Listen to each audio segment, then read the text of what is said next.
It's amazing now, but we've been at war for almost a decade. More than 7,000 Americans have lost their lives. They were fathers, mothers, sons, and daughters. In Cindy Sheehan's case, her boy Casey died in Iraq. Watch this, and then we will speak with Cindy. The year was 2004, a Sunday in April, and it was the last day of Casey Sheehan's life. His mother, Cindy, thrown into enormous grief. But it turned into resolve, and she became the face of the anti-war movement. Applauded by some, reviled by others, Sheehan pressed forward. She spoke, demonstrated, even camped outside President Bush's Texas ranch. That administration has come and gone. The Iraq war is winding down, but Sheehan's anti-war fervor is in full swing, and she herself continues to create tremendous controversy. Cindy seems to have turned her grief into an anti-war crusade, now even questioning the death of Osama bin Laden. Cindy, welcome.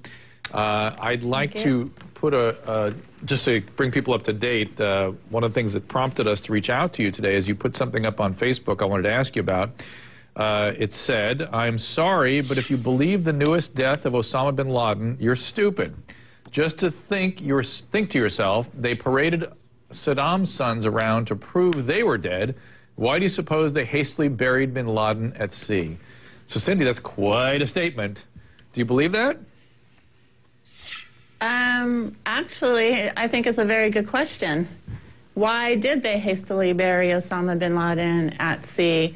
And, you know, I'm really amazed, first of all, that the media would take something the White House says and just put it out like it's the truth just because the White House says it without any empirical proof.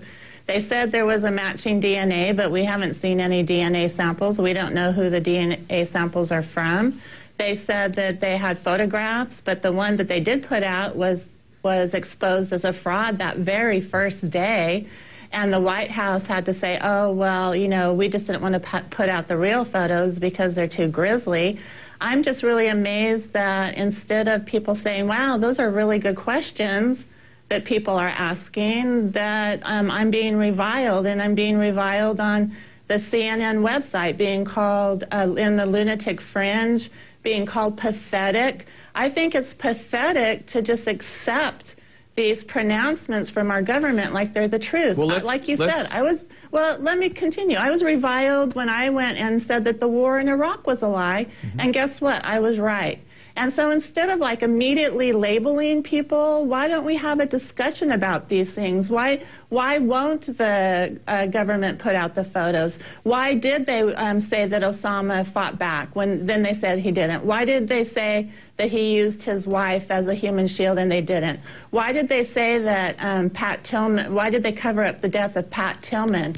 Why did they lie to us about the death of our son? Well, so come on, we have to start asking these questions and not just accepting everything our government says at face value. I think that's a reasonable thing to say. Bureaucracies are not people. They're not known for always giving the most accurate information. Just so I'm clear, bureaucracies are people. But are you an anarchist? Or are you a social? What kind of government should we have? Are you libertarian? Well, I think we should have a government that tells us the truth. I don't know what that makes me. Does that make me a truther, that I want a government that is upfront and doesn't lie to us?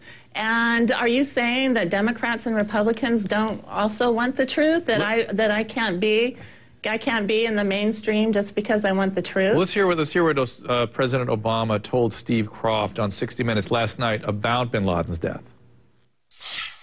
It is important for us to make sure that very graphic photos of somebody who was shot in the head are not floating around as an incitement to additional violence, as a propaganda tool. You know, that's not who we are. Also, I've been asked to clarify that the first photo that came out that was a fraud was not put out by the government. But Cindy, on this program, you make some interesting points. Well, then why did the White House say? Please, Cindy. Cindy, I'm asking you, please. I like to take this program to people at home, to other mothers at home. This Mother's Day coming up, and really talk about your life and how you've taken your grief and seem to have converted it into a cause. Would that be accurate?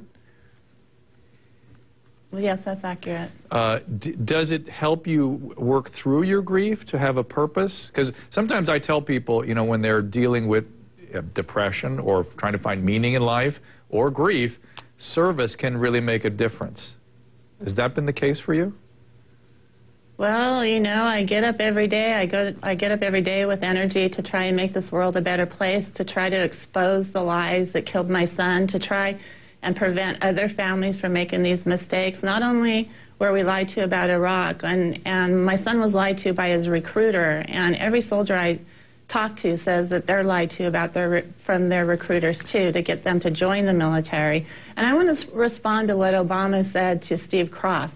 He said that they don't want to create any kind of backlash or something. Well, you know, Barack Obama has been drone bombing North Waziristan in Pakistan. Like, he's increased it 3 or 4 times the amount that George Bush did. And just saying, we're not that kind of people that put out grisly photos, but we're the kind of people that drone bomb innocent civilians. We're the kind of people that shoot people, but we're not the kind of people that put the photos out.